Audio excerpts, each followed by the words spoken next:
My father looked at me, in front of everyone, and decided to humiliate me on what should have been the most important day of my life. And the worst part? He smiled while doing it. That cold, calculated smile I had seen so many times before, but never like this.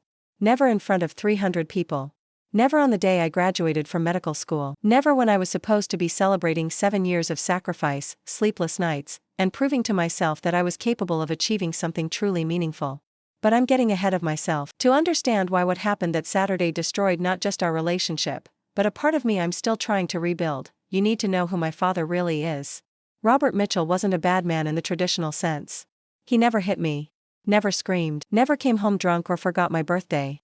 To everyone on the outside, he was the perfect father, successful lawyer, active in the community, always at my school events with his camera ready. But behind closed doors, he had this unique talent for making me feel small. It was never obvious enough for others to notice, but constant enough that I felt it every single day.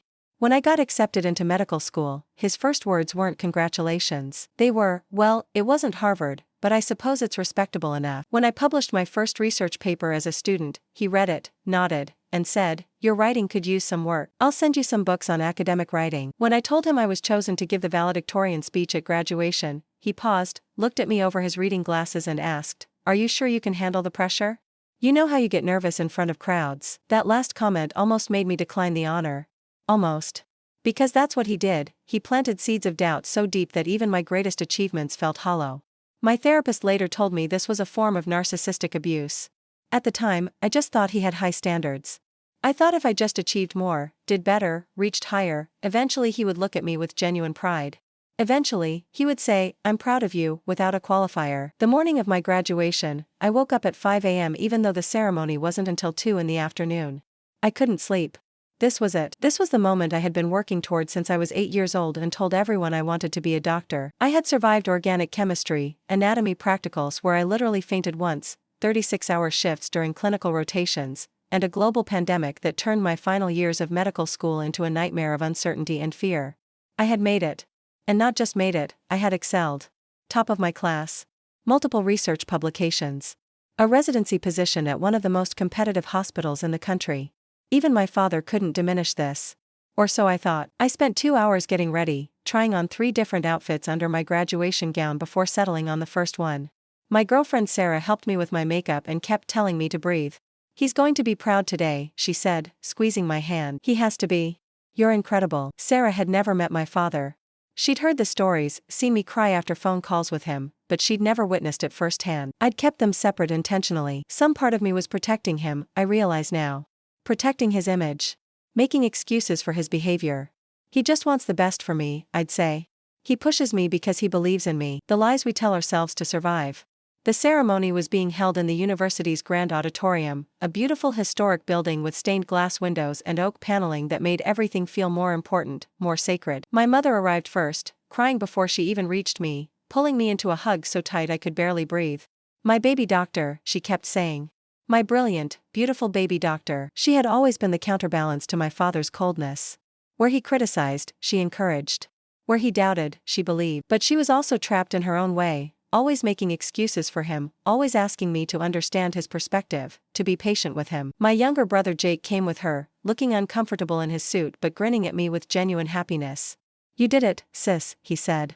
You actually did it. That's insane. At 22, Jake had dropped out of college and was working as a bartender while trying to figure out his life. Dad didn't speak to him for 6 months after he quit school.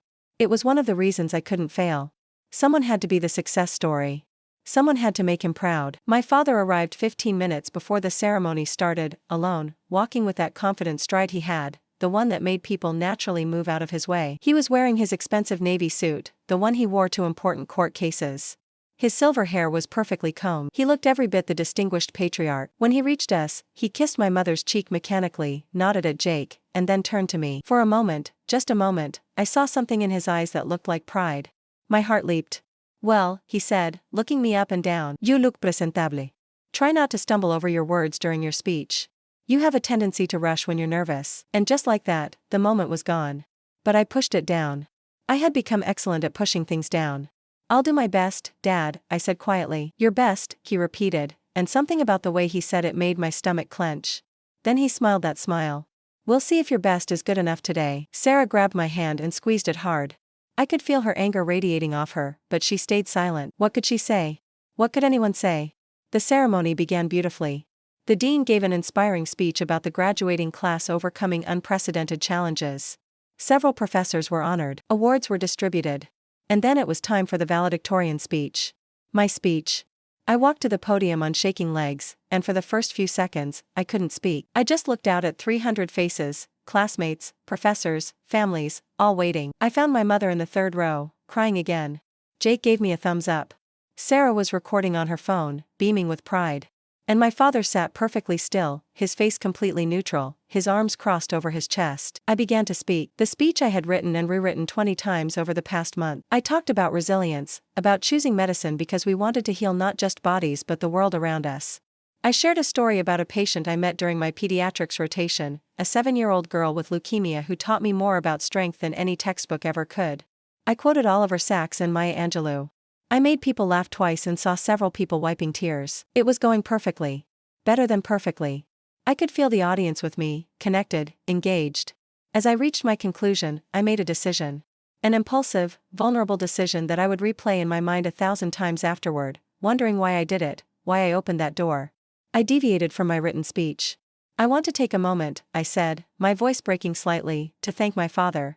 Dad, you've pushed me my entire life. You've had impossibly high standards, and there were times I resented that. Times I thought nothing would ever be good enough. But standing here today, I realize that your high expectations made me who I am. They made me work harder, reach further, never settle. So thank you. Thank you for never letting me give up, even when I wanted to. The audience made that collective, sound. People were smiling at my father. My mother reached over and touched his arm. This was my olive branch, my attempt at peace. My way of saying, I see you, I understand you, and despite everything, I appreciate you. My father stood up slowly. Everyone thought he was standing to acknowledge the thanks, maybe wave, maybe wipe away a proud tear. But I saw his face. And I knew. I knew something was wrong. Actually, my father's voice rang out clear and strong across the auditorium, cutting through the warm atmosphere like a knife. I think we need to have an honest moment here. The smile on my face froze. The audience shifted, confused. The dean, standing off to the side of the stage, looked alarmed. Dad, I said quietly into the microphone, trying to laugh it off. We can talk after. No, he interrupted, and he was walking toward the stage now. No, I think this is exactly the right moment. You want to thank me? You want to give me credit for your success?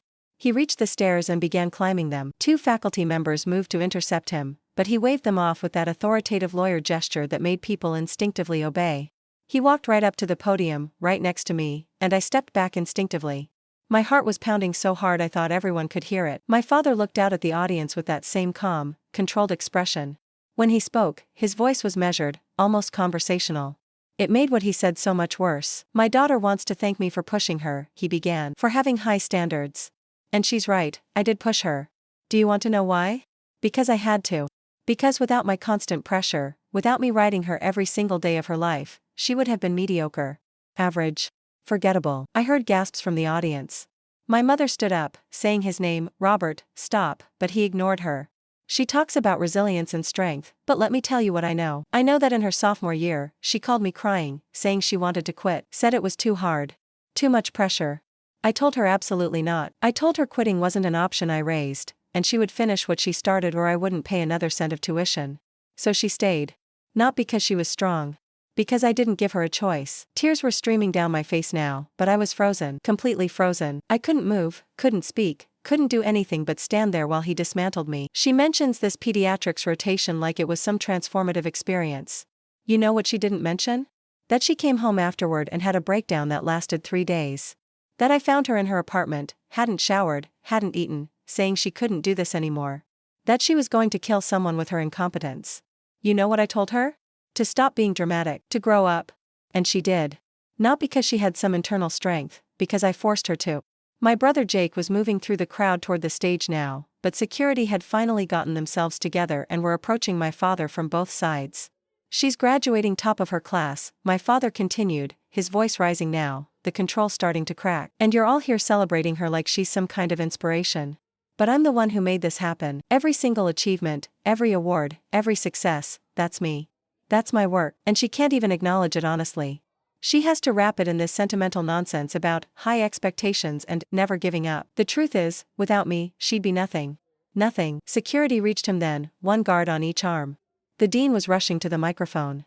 My mother was crying. The entire auditorium had erupted into chaos, people standing, talking, some trying to leave, others filming on their phones. "I made you," my father shouted as they pulled him away from the podium. He was looking directly at me now, and the mask had completely fallen. This wasn't the controlled, cold man I knew. This was something raw and ugly underneath. "Everything you are is because of me. And you can't even admit it. You can't even give me the credit I deserve." They escorted him down the stairs, through the side door. His voice echoed even as he disappeared, "You're nothing without me." Nothing. The auditorium fell silent. 300 people staring at me. The girl who moments ago had been giving an inspiring speech about healing and strength, now standing at a podium with tears and mascara running down her face, shaking so hard I had to grip the sides of the podium to stay upright. The dean approached carefully, like I was a wounded animal. "Dr. Mitchell," she said gently, "they called us doctor even though we hadn't officially received our degrees yet. Why don't we take a moment? We can." "No," I heard myself say. My voice sounded strange, distant. "No, I need to finish."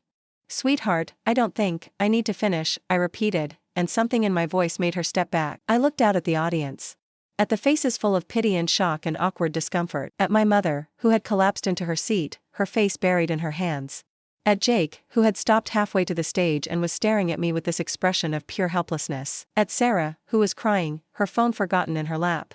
And at the empty space where my father had been sitting, that seat in the third row that seemed to pulse with absence. I thought about running.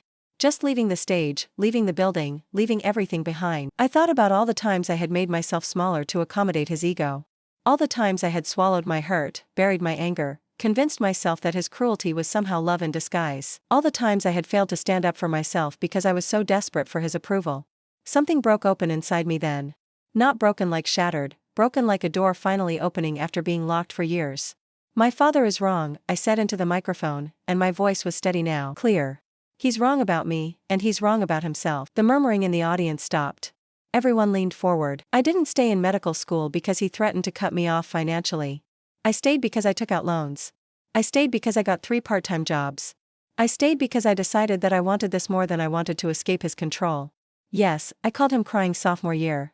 I called him because I thought he was supposed to be my parent. I thought parents were supposed to support their children through hard times. I was wrong about what he was capable of giving me, but I wasn't wrong about myself. My hands had stopped shaking. I felt Sarah's pride radiating toward me from the audience, felt my mother's head lift to look at me. "He said I had a breakdown after my pediatrics rotation." He's right. I did. You know why? Because that 7-year-old girl I mentioned, the one who taught me about strength, she died. I held her hand when she died. Her name was Emma, and she loved unicorns, and she was terrified, and I couldn't save her. I broke down because I cared. Because I felt it. Because I was human. My father's response was to tell me to stop being dramatic. That should tell you everything you need to know about who he is and who I am. I took a breath, and it felt like the first real breath I'd taken in years. He says every achievement is his. That without him, I'd be nothing. And I want to address that directly, not just for myself, but for every person in this audience who has ever had someone in their life try to take credit for their growth, their healing, their becoming. Yes, adversity shaped me. Yes, difficulty made me stronger. But surviving abuse doesn't mean being grateful to your abuser. Thriving despite someone's cruelty doesn't mean they deserve credit for your success. My father didn't make me who I am. He made me fight to become who I am despite him. The dean was crying now.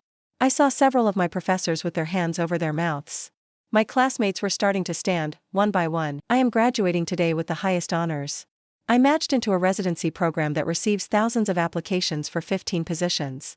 I published research that will help improve treatment protocols for pediatric cancer patients. I did this. Me. With the support of incredible mentors, wonderful friends, a girlfriend who believed in me even when I couldn't believe in myself, a mother who loved me even when she couldn't protect me, and a brother who showed me that it's okay to choose your own path even when it disappoints people. Jake was definitely crying now, no attempt to hide it. My father exposed something today. But it wasn't me, it was himself. He exposed his need to diminish others to feel important. His inability to love without controlling. His fear that if I succeed on my own terms, it means he's not as necessary as he convinced himself he was. And you know what? He's right to be afraid. Because I don't need him. I never did. I just needed to believe I didn't need him. I looked directly at the empty seat where he'd been. So no, Dad, wherever you are right now, I'm not nothing without you. Without you, I'm free. The applause started slowly, then built. First my classmates, standing one by one, then the entire graduating class, then the faculty, then the families. Within seconds, 300 people were on their feet, and the sound was deafening. But I barely heard it. I was looking at my mother, who had stood up and was mouthing, "I love you," through her tears. At Jake, who was clapping so hard his hands had to hurt. At Sarah, who was sobbing and smiling at the same time. The dean approached me again and pulled me into a tight hug. "That," she whispered in my ear, "was the most important speech anyone will give today." The rest of the ceremony passed in a blur.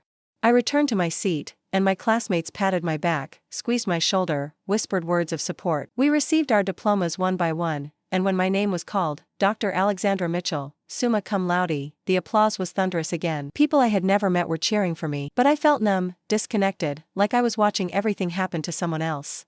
The adrenaline that had carried me through my impromptu speech was draining away, leaving me hollow and shaky. As soon as the ceremony ended, I was swarmed. Professors wanted to tell me how brave I was. Classmates wanted to hug me and share their own stories of difficult parents. Strangers wanted to tell me my speech resonated with them, that they understood, that I was an inspiration. It was overwhelming and suffocating, and all I wanted was to disappear. Sarah found me first, pushing through the crowd with the determination of someone who would physically fight anyone who got in her way. She wrapped her arms around me and held on tight. "You were amazing," she said into my hair. "You were so fucking amazing." "I can't believe I just did that," I said, and suddenly I was shaking again. "I can't believe that just happened." "Sarah, what did I do?" "You stood up for yourself," she said firmly, pulling back to look at me. "You told the truth. You were incredible." My mother and Jake reached us next. My mother looked devastated and proud and guilty all at once, her face a map of complicated emotions. "Sweetheart," she started, then broke down crying. "I'm so sorry. I'm so sorry. I should have stopped him. I should have protected you. I should have." "Mom, it's okay," I said, even though it wasn't. Even though part of me wanted to scream at her about all the times she'd made excuses for him, all the times she'd asked me to be understanding, to be patient, to give him another chance. But I was too exhausted for that conversation. That was a conversation for therapy, for later, for when I had the energy to unpack 30 years of dysfunction.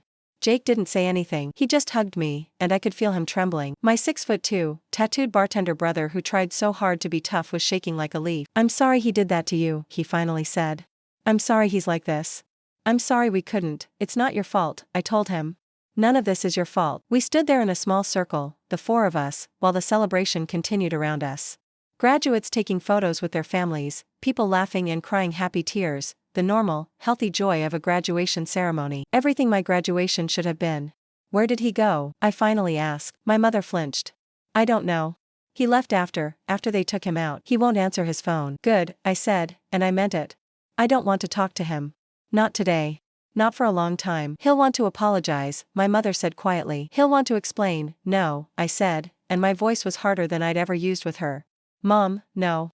I don't care what he wants. I don't care about his explanations or his justifications or whatever he's going to say to make this okay in his mind. He humiliated me in front of everyone. He tried to destroy the most important moment of my life because I didn't praise him enough. That's who he is. And I'm done making excuses for him." My mother looked like I'd slapped her, but she nodded. "Okay," she whispered. "Okay, sweetheart. Whatever you need." What I needed was to leave. To get out of this building, away from the sympathetic stares and the whispered conversations and the weight of what had just happened. Sarah understood without me saying anything. She took charge, shepherding us toward the exit, deflecting people who wanted to talk, protecting me from having to perform gratitude or strength or anything other than my raw, exhausted self. We made it to the parking lot, and I stood there in the afternoon sunlight, still wearing my graduation gown, my diploma clutched in my hand, and I didn't know what to do next. How do you celebrate when your celebration was destroyed? How do you mark an achievement when the marking of it became trauma? "We're going to get drunk," Sarah announced.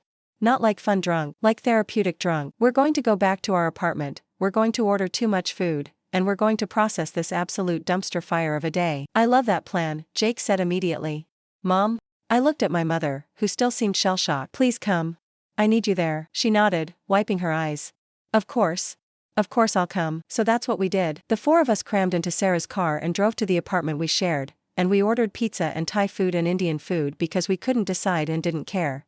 Sarah opened a bottle of wine, then another, then switched to whiskey. Jake told stories about the most ridiculous customers at his bar. My mother kept apologizing until I finally told her she needed to stop, that I loved her but I couldn't carry her guilt on top of everything else. Around 8 p.m., my phone started buzzing, text after text after text. I ignored it for a while, but Sarah finally grabbed it and looked. "It's your dad," she said, her face darkening. "He sent like 20 messages." My stomach clenched. "What do they say?" Sarah scrolled through them, her expression getting angrier with each one. Okay, so the first few are apologies. Sort of. I'm sorry if I upset you, that wasn't my intention. I was overcome with emotion. You misunderstood what I was trying to say. Classic non-apology apologies, Jake muttered. Then he starts getting defensive, Sarah continued. You're being dramatic about this. I raised you to be tougher than this. You're breaking your mother's heart with this silence. And then, she paused, her jaw tightening. Then he says, after everything I've done for you, this is how you repay me? By humiliating me in public and turning your family against me. I laughed. I couldn't help it. It was such an absurd inversion of reality that I just laughed, and once I started, I couldn't stop. I laughed until I was crying, until I couldn't tell which I was doing anymore. He thinks I humiliated him, I finally gasped out. He genuinely believes he's the victim here. He's a narcissist, my mother said quietly. We all turned to look at her. She was staring into her wine glass, swirling the dark red liquid. I've known for years. I kept thinking if I was patient enough, loving enough, if I could just help him see, but he can't. He literally cannot see beyond himself. Everything is about him. Everyone else is just supporting characters in his story. Mom, I said gently, reaching for her hand. I know, she said, and she was crying again, but differently now. Not the helpless crying from earlier, but something that seemed almost like relief, like finally saying the truth out loud had released something she'd been holding for decades. I know I should have left. I know I should have protected you kids better. I know I made it worse by staying, by making excuses, by teaching you that his behavior was somehow acceptable or normal. I know all of that. And I have to live with it. But sweetheart, I am so proud of you. Not because you're graduating or because you're top of your class. I'm proud because you stood up. You said no, you broke the cycle. You did what I couldn't do. We sat in silence for a moment, and I realized this was the most honest conversation we'd ever had. The alcohol had stripped away the usual pretenses, the usual dance we did around the elephant in the room. My mother had never acknowledged the reality of my father's behavior before. Never called it what it was. She'd always found softer words, gentler explanations. He's stressed. He means well. That's just how he shows love. But now, sitting in my small apartment with wine stains on the coffee table and tear-streaked faces all around, she was finally telling the truth. What are you going to do? I asked her, and I realized I was holding my breath waiting for her answer. I don't know, she admitted. But I can't go back to pretending today didn't happen. I can't watch him rewrite this in his mind, turn himself into the victim, and expect me to go along with it. Something has to change. You could leave him, Jake said bluntly. He'd been mostly quiet, but now he leaned forward, his elbows on his knees. I know it's not that simple, but... Mom, you could leave him. Alex did it. She just walked away from his approval, from his control, in front of 300 people. You could do it too. I'm 53 years old, she said, and her voice was small, defeated. I haven't worked in 25 years. I don't have my own money. I don't have my own credit cards that he doesn't monitor. I don't have anywhere to go. You have us, I said immediately. Mom, you have us. This apartment is tiny, but we'd make it work. Or Jake's place. Or we'd figure something out. You're not trapped. But I am, she said, and she was looking at me with such sadness. Not the way you think, not just financially. Alex, I've been with your father since I was 22 years old, 31 years. He's been the center of my entire adult life. Every decision I've made, every thought I've had, every plan I've created has been filtered through what he would think, what he would want, what would keep the peace. I don't even know who I am without him. That's terrifying to admit, but it's true. Sarah refilled my mother's wine glass without asking. My mom left my dad when I was 16, she said quietly. He wasn't abusive, just absent, checked out, having an affair, but she'd been with him since high school, and she said almost the exact same thing you just said. That she didn't know who she was without him. You know what her therapist told her? My mother looked up. That she'd never find out who she was as long as she stayed. That the only way to discover yourself is to give yourself the space to exist without someone else defining you. It took her 2 years, but she rebuilt her life, went back to school, started her own business. She's happy now, really happy. Happier than I'd ever seen her when she was married. I'm not that strong, my mother whispered. You were strong enough to come here tonight instead of going home to him, I pointed out. You were strong enough to call him a narcissist out loud. You were strong enough to admit the truth about your marriage. That's not nothing, Mom. That's actually everything. My phone buzzed again. More messages from my father. Sarah picked it up and, without asking permission, blocked his number. There, she said. At least for tonight, he doesn't get to ruin anything else. He's going to be furious, my mother said, her eyes widening. Good, Jake said firmly. Let him be furious alone for once. Let him sit in that big house with no one to control and think about what he did. We ordered more food around 10 p.m. because we'd eaten everything and were still hungry. We put on a movie but none of us really watched it. We just sat there together, processing, occasionally breaking the silence with a comment or a memory or a realization. Around midnight, my mother's phone started ringing. She looked at it, saw my father's name, and for the first time in probably 30 years, she declined the call. Then she turned her phone off completely. "I'm staying here tonight," she announced. "If that's okay with you girls. I'll sleep on the couch. I can't go home yet." "Of course it's okay," Sarah said immediately. "Jake, you're staying too. This is officially a screw Robert Mitchell sleepover." We all laughed at that, and it felt good. It felt like breathing after being underwater. Jake went out to his car to grab the emergency clothes he kept in his trunk. Sarah found extra blankets and pillows. My mother borrowed some of my pajamas, and seeing her in my old college t-shirt and sweatpants instead of her usual elegant nightgowns felt surreal. We stayed up until 3 a.m., talking about everything and nothing. Jake told us about this girl he'd been seeing, a nursing student he'd met at the bar who thought his tattoos were hot. Sarah shared that she'd been thinking about proposing to me but wasn't sure if now was the right time given everything happening. My mother told us stories about her life before my father, dreams she'd had that she'd forgotten about. She wanted to be a teacher. She loved painting. She used to write poetry. I realized I'd never known any of this about her. My father had erased her so completely that I only knew her as his wife, our mother, the woman who kept peace and made excuses. Not as a person with her own desires and disappointments and dreams deferred. "I want to meet her," I said suddenly. "Who?" my mother asked. "That woman. The one who wanted to be a teacher and wrote poetry. I want to meet her." My mother's eyes filled with tears again, but she was smiling. "I'd like to meet her too," she whispered. I think I forgot she existed. I woke up the next morning to my phone exploding with notifications. I'd forgotten to block my father on social media, and he'd been trying to reach me there. But that wasn't what was making my phone vibrate every few seconds. Someone had posted the video. The entire thing. My father's outburst, my response, everything. It was everywhere. Twitter, TikTok, Instagram, Facebook. "My father humiliated me at my graduation" was trending. I sat up on the couch where I'd eventually fallen asleep, my head pounding from the wine and lack of sleep, and watched my worst moment play out on a screen that had been viewed 2.3 million times. The comments were overwhelming, thousands of them. Most were supportive, people sharing their own stories of narcissistic parents, people praising me for standing up for myself, people saying I was brave and inspiring. But there were others too. People saying I was disrespectful. That I had humiliated my father. That children owed their parents gratitude regardless of how they were treated. That I was ungrateful and spoiled. One comment had over 10,000 likes. "She paid for medical school with loans and part-time jobs?" Sure. More like daddy paid for everything and she's rewriting history to play victim.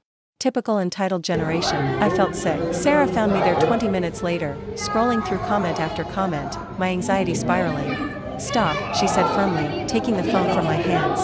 "Stop reading those. Alex, you're going to make yourself crazy." "It's everywhere," I said. "Everyone has seen it. Everyone has an opinion about my life, about my family, about me. This was supposed to be private. This was supposed to be just something that happened and then we moved on. But now it's permanent. It's out there forever." "I know," Sarah said, sitting next to me and pulling me against her. "I know it feels overwhelming, but baby, look at the bigger picture. Look at how many people you've helped by telling your truth. Look at all these comments from people saying you gave them the courage to stand up to their own abusive parents. You didn't ask for this to go viral, but maybe it needed to." My mother emerged from the bedroom, already dressed in yesterday's clothes, looking exhausted but somehow lighter than I'd seen her in years. "It's on the news," she said quietly. The local news picked it up. "They're calling it 'Graduation Speech Goes Viral After Father's Shocking Interruption.'" "Oh God," I groaned. "They interviewed some of your classmates," she continued. "And your dean. Everyone is supporting you, sweetheart. The dean called your father's behavior completely unacceptable and said the university stands behind you fully." Jake stumbled out from where he'd been sleeping on the floor, his hair sticking up in every direction. "Dude, you're famous. Like actually famous. My group chat is losing their minds." My phone rang. Sarah had unblocked the number without telling me. It was the dean. With shaking hands, I answered. "Dr. Mitchell," Dean Harrison said warmly. "I wanted to check on you this morning. Yesterday was, well, it was a lot." "That's one way to put it," I said.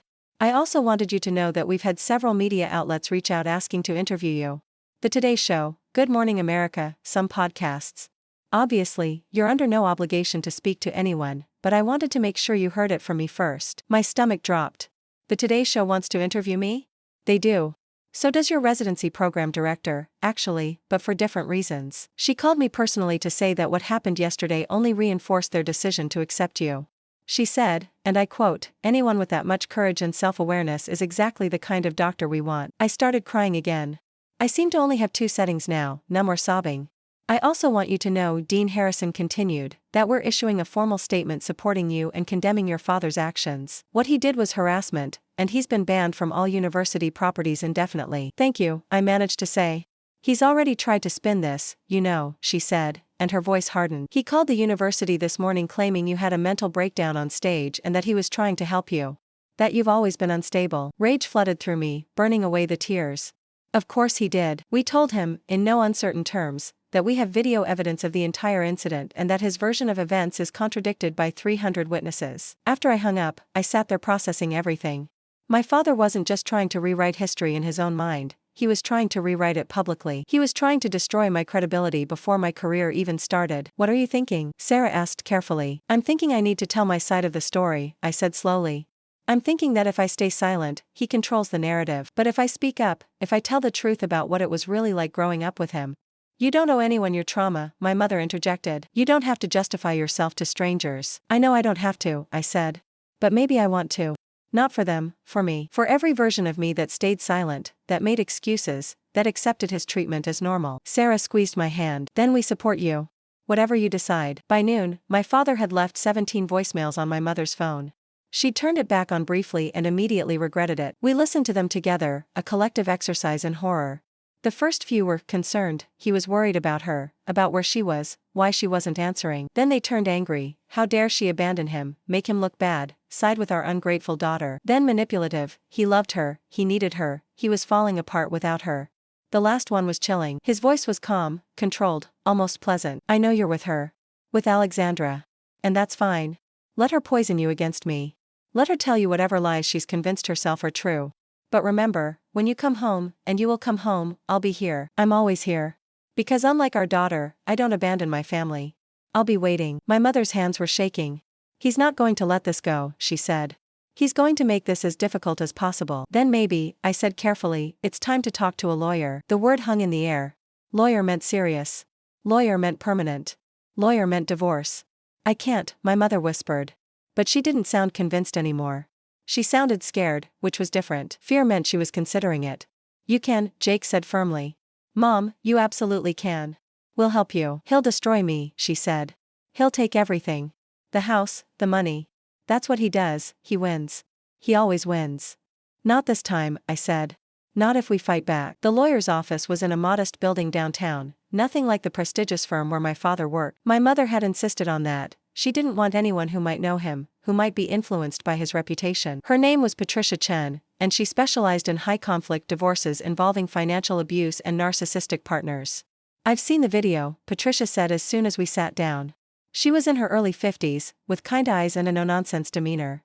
I want you to know that what your husband did, Mrs. Mitchell, isn't just emotionally abusive. It's a pattern of behavior that we can document and use. My mother fidgeted with her wedding ring, twisting it around and around. I don't want to destroy him, she said quietly. I just want to be free. Those two things aren't mutually exclusive, Patricia replied. But I need you to understand something. Men like your husband don't let go easily. He will fight. He will try to manipulate, intimidate, and control this process just like he's controlled everything else. Are you prepared for that? No, my mother admitted. But I'm doing it anyway. We spent 2 hours going through everything. Bank accounts, assets, the house, my mother's lack of employment history, my father's income. Patricia took notes, asked questions, and occasionally shook her head in recognition. She'd seen this story before, in different versions, with different people. The viral video actually helps us, Patricia said. It establishes a clear pattern of public humiliation and emotional abuse. Combined with your testimony and your children's testimony, we can build a strong case. But Mrs. Mitchell, I need to ask, do you have somewhere safe to stay? Because once we file these papers, his behavior may escalate. She's staying with me, I said immediately, for as long as she needs. Good. Don't go back to the house alone. Don't engage with him directly. All communication goes through me from now on. My mother signed the retainer agreement with shaking hands. As we left the office, she looked pale and terrified, but also determined. I can't believe I just did that, she said. I can't believe I just hired a divorce lawyer. I'm proud of you, Mom, I said, linking my arm through hers. This is the bravest thing you've ever done. That night, Patricia served my father with divorce papers. We weren't there, obviously, but my father made sure we knew about it. He called Jake's phone, the only number he hadn't been blocked on yet, and Jake stupidly answered. We heard my father's voice through the speaker, loud and venomous. Tell your mother she's making the biggest mistake of her life, he snarled. Tell her I will drag this out for years. I will make sure she ends up with nothing. And tell your sister that this is all her fault. She destroyed this family. Everything that happens now is on her." Jake hung up and immediately blocked the number, but the damage was done. I felt the guilt creeping in, that familiar old feeling that everything was somehow my fault. "Don't," Sarah said, reading my expression. "Don't you dare take responsibility for his actions. He did this. Not you." But it was hard not to feel responsible. My mother had stayed for 31 years. She'd endured, adapted, survived. And then I gave one speech, and everything exploded. The video continued to spread. By day 3, it had 15 million views. I was being tagged in thousands of posts. Therapy accounts were using clips of my speech to illustrate healthy boundaries. Parenting experts were citing my father's behavior as a textbook example of narcissistic abuse. I received interview requests from major outlets, book deal offers, speaking engagement invitations. It was overwhelming and surreal. People I went to high school with were coming out of nowhere, sharing their own memories of my father. "I always thought your dad was scary," one former classmate messaged me. "He came to our debate competition once and the way he looked at you when you didn't win. I've never forgotten it. I'm sorry you lived with that." These messages were validating and painful in equal measure. Validating because they confirmed I wasn't crazy, that others had seen it too. Painful because they made me realize how visible it had been, how many people had witnessed my suffering and said nothing. On day 4, my father's law firm released a statement. They were deeply concerned about the personal matters involving one of their senior partners, and were conducting an internal review. Legal circles were buzzing. Everyone had an opinion. Some colleagues defended him, saying his private life shouldn't affect his professional standing. Others said his behavior raised questions about his judgment and character. His reputation, the thing he valued more than anything, was crumbling, and he blamed me for all of it. The threatening messages started coming through fake accounts, emails, even messages sent to the university. "You've destroyed a good man's life over your own selfish need for attention. Daddy didn't praise you enough, so you're trying to ruin him? Pathetic. You're going to regret this when he's gone and you realize what you lost." Patricia assured us these were likely from my father himself, creating fake accounts to harass me. She documented everything, building our case. Meanwhile, my mother was transforming. Without my father's constant presence, she started to emerge. She laughed more. She slept better. She made decisions without second-guessing herself constantly. She started painting again, setting up a small easel in the corner of our apartment. One night, I found her crying over a canvas she'd just finished, a dark, stormy abstract piece with a small burst of light breaking through. "It's beautiful," I said. "It's how I feel," she replied. "Like I've been in darkness for so long that even a little bit of light is overwhelming." "But it's there," I pointed out. "The light is there." She nodded. "It's there." But we all knew this was just the beginning. My father wasn't done. Men like him never were. The countersuit came 2 weeks later. My father wasn't just fighting the divorce, he was suing me for defamation, emotional distress, and damage to his professional reputation. He was asking for $2 million. Patricia called me into her office the day the papers arrived. My mother was already there, looking shell-shocked. "This is a scare tactic," Patricia said firmly. "It's designed to intimidate you into backing down, into recanting your story, into making this all go away. It's textbook narcissistic litigation abuse." "But can he win?" I asked, my voice small. "Can he actually take everything from me before I've even started my career?" "No," Patricia said. "Truth is an absolute defense against defamation. Everything you said at that graduation was true, witnessed by 300 people, and captured on video. Every word of it. He has no case. But that doesn't mean he won't try to drag you through hell getting there." My mother was crying silently. "This is my fault," she said. "If I hadn't filed for divorce, if I'd just stayed, then he'd still be abusing both of you," Patricia interrupted. "Mrs. Mitchell, this is what abusers do when they lose control. They escalate, they punish. They try to make the cost of leaving so high that you'll come back just to make it stop. But here's what he doesn't understand, you're not alone anymore. You have a lawyer, you have your children, and you have documentation of everything he's done. What do I do?" I asked. "Do I need to hire my own lawyer? I can represent you for the defamation suit as well, if you'd like. And Alex, I think it's time we went on offense. I want to file a restraining order against your father. The fake accounts, the threatening messages, the harassment, it's escalating. We need to establish legal boundaries now." So that's what we did. We filed for a restraining order, documenting every threatening message, every fake account, every voicemail where his voice turned dark and menacing. The hearing was set for 3 weeks away. In the meantime, I made a decision. I accepted the interview with Good Morning America. If my father was going to make this public, if he was going to sue me and try to destroy my credibility, then I was going to tell my story fully and completely. No more half-truths, no more protecting him. Sarah came with me to New York. The studio was surreal, bright lights, makeup artists, producers asking if I needed anything. The host, Jennifer Martinez, was warm and professional. She'd done her research. "I want you to know," Jennifer said before we went live, "that we're not here to sensationalize your pain. We're here to let you tell your truth. You control this narrative, okay?" I nodded, my throat tight. When the cameras turned on, Jennifer introduced the segment. A graduation speech that was supposed to be a celebration turned into a viral moment that sparked a national conversation about narcissistic abuse and parental control.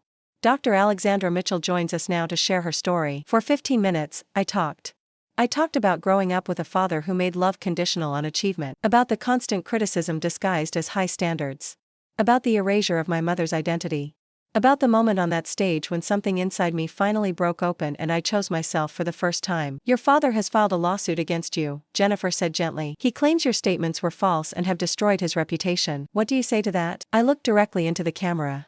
"I say that the truth isn't defamation. I say that abusers always claim victimhood when they're held accountable. And I say that I'm not afraid of him anymore. He spent 30 years making me afraid of disappointing him, afraid of his anger, afraid of not being enough, but I'm done being afraid. He's also contesting the divorce and, according to sources, has threatened to leave your mother with nothing. Does that concern you?" "Of course it concerns me," I said. "But my mother is the strongest person I know. She stayed for 31 years trying to protect us, trying to keep the peace. Now she's protecting herself, and I'm so proud of her for that. Whatever he tries to take from her materially, he can't take away the fact that she finally chose freedom." The interview ended, and Jennifer hugged me off camera. "You're going to help so many people," she said. "I know it doesn't feel like it right now, but you are." The response was immediate and overwhelming. The video of my interview got 20 million views in the first day. Thousands of people shared their own stories in the comments. Support groups for adult children of narcissists saw membership surge. Therapists reported clients finally opening up about their own family dynamics after seeing my interview. But predictably, my father responded. Through his lawyer, he released a statement calling me mentally unstable and claiming I was fabricating stories for attention and financial gain. He painted himself as a devoted father devastated by his daughter's lies. Some people believed him. There were op-eds about cancel culture and one-sided narratives. Conservative commentators used my story as an example of entitled millennials disrespecting their parents. But more people believed me. Because I wasn't alone. Hundreds of my father's former clients, colleagues, even his own relatives started coming forward with their own stories. A paralegal from his firm described years of verbal abuse and impossible standards. A cousin I barely knew sent me a long email about how my father had treated my grandmother before she died, controlling and cruel until the very end. Former neighbors shared stories of hearing him berate my mother through the walls. The picture that emerged wasn't just of a difficult man or a demanding father. It was of someone who had left a trail of damage everywhere he went, and had been protected by his reputation, his charm, and people's unwillingness to look too closely. My father's firm put him on administrative leave. 3 of his major clients requested new representation. His world was unraveling, and he was finally facing consequences. And through it all, we prepared for the restraining order hearing, knowing that would be the first time I'd have to face him since that day on stage. The courthouse was cold and sterile, all harsh fluorescent lights and beige walls. My mother, Jake, Sarah, and I sat on a bench outside the courtroom, waiting for our case to be called. Patricia was inside, handling some preliminary paperwork. My hands wouldn't stop shaking. "He's here," Jake said quietly, and my stomach dropped. My father was at the far end of the hallway with his own lawyer, a sharp-looking woman in an expensive suit. He looked smaller than I remembered. Or maybe I was just seeing him clearly for the first time. His silver hair was still perfectly combed, his suit still immaculate, but there was something diminished about him. He looked older. Tired. When his eyes met mine across that hallway, I waited for the familiar fear to hit me. The automatic response to make myself smaller, to look away, to defer. But it didn't come. Instead, I felt something I'd never felt when looking at him before: pity. He was in his 60s, standing in a courthouse fighting to maintain control over a family that didn't want him anymore. He'd sacrificed real connection for dominance, love for control, and now he had nothing. His reputation was destroyed. His wife was leaving. His children wanted nothing to do with him, and he still couldn't see that he'd done this to himself. "Don't look at him," Sarah whispered, squeezing my hand. "It's okay," I said. "He can't hurt me anymore." The hearing lasted 2 hours. Patricia presented our evidence methodically: screenshots of threatening messages, recordings of voicemails, testimony from witnesses who'd seen his behavior. My father's lawyer argued that he was simply a concerned father trying to reach his family, that we were overreacting, that his messages were taken out of context. When it was my turn to testify, I walked to the stand with my head high. The judge, a woman in her 50s with intelligent eyes, listened carefully as I described the pattern of behavior. Not just the graduation incident, but years of control and manipulation. My father's lawyer cross-examined me, trying to poke holes in my story. Isn't it true that your father paid for your education? She asked. He paid for my undergraduate degree, I corrected. I paid for medical school myself with loans and work. And isn't it true that you publicly humiliated him first, in your speech? I thanked him, I said evenly. I tried to make peace. His response was to attack me on stage in front of 300 people and then spend the following weeks harassing me and threatening my mother. Your Honor, the lawyer said, turning to the judge, this is clearly a family dispute that's gotten out of hand. A restraining order is extreme, I've seen the evidence, the judge interrupted, and I've watched the video of the graduation incident. What I see is a pattern of controlling and intimidating behavior that has escalated since Mrs. Mitchell filed for divorce. The restraining order is granted. Mr. Mitchell is to have no contact with his daughter or his wife except through attorneys. Violation will result in immediate arrest. My father stood up abruptly. This is insane, he shouted. She's lying. She's manipulating everyone, and you're all falling for it. Mr. Mitchell, the judge said sharply, you need to control yourself or I'll hold you in contempt. She destroyed my life, he continued, pointing at me. His face was red, his composure completely gone. This was the man behind the mask, the one we'd always known was there. I gave her everything, and this is how she repays me? By turning everyone against me? By taking her mother away? By bailiff, the judge said, and 2 officers moved toward my father. His lawyer grabbed his arm, speaking urgently in his ear. He finally stopped shouting, but his eyes were wild, desperate. He looked at my mother, who was sitting in the gallery, and his expression shifted to something pleading. Claire, he said, his voice breaking. Claire, please. Don't do this. We can fix this. We can go to counseling, we can work it out. Just come home. Please come home. My mother stood up slowly. For a moment, I was terrified she would cave, that after everything, his vulnerability act would work the way it always had. But then she spoke, and her voice was clear and strong. No, Robert, she said. I'm not coming home. Not now. Not ever. You had 31 years to be the husband and father we needed, and you chose to be a tyrant instead. You chose control over connection. You chose your ego over your family. And now you have to live with the consequences of those choices. You'll regret this, he said, and just like that, the mask slipped back. The pleading was gone, replaced by cold anger. You'll all regret this. You think you can make it without me? You're nothing without me. All of you. Bailiff, remove Mr. Mitchell from the courtroom, the judge ordered. As they escorted him out, he was still talking, still threatening, still trying to have the last word. But we didn't listen. We just held each other and breathed. Outside the courthouse, we stood in the bright afternoon sunlight. My mother was crying, but not sad tears.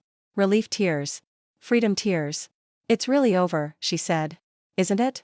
It's really over. The legal stuff will take a while, Patricia reminded her gently. But yes, the hardest part is done. You stood up to him. You all did. 3 months later, I started my residency. My mother moved into a small apartment of her own, nothing fancy, but hers. She enrolled in community college classes and joined a painting group. She was learning, slowly, who she was without him. Jake reconciled with his girlfriend and stopped feeling guilty about not being the son my father wanted. He was happy, genuinely happy, in a way I'd never seen before. Sarah proposed to me on a random Tuesday night, no fanfare, just the 2 of us on our couch. I said yes before she even finished asking. My father's defamation lawsuit was dismissed. He lost his position at the firm. Last I heard, he'd moved to another state, still convinced he was the victim in all of this. Sometimes I think about that moment on the graduation stage. How my worst day became my liberation. How being humiliated publicly freed me in ways nothing else could have. I still have hard days. Days when I doubt myself or fall into old patterns of seeking approval. Days when I miss having a father, even though I know the father I wanted never really existed. But I also have days where I stand in the hospital, white coat on, saving lives, and I think, I did this. Not because of him. Not despite him. Just me. My strength, my work, my choices. And that's enough. I'm enough. I always was.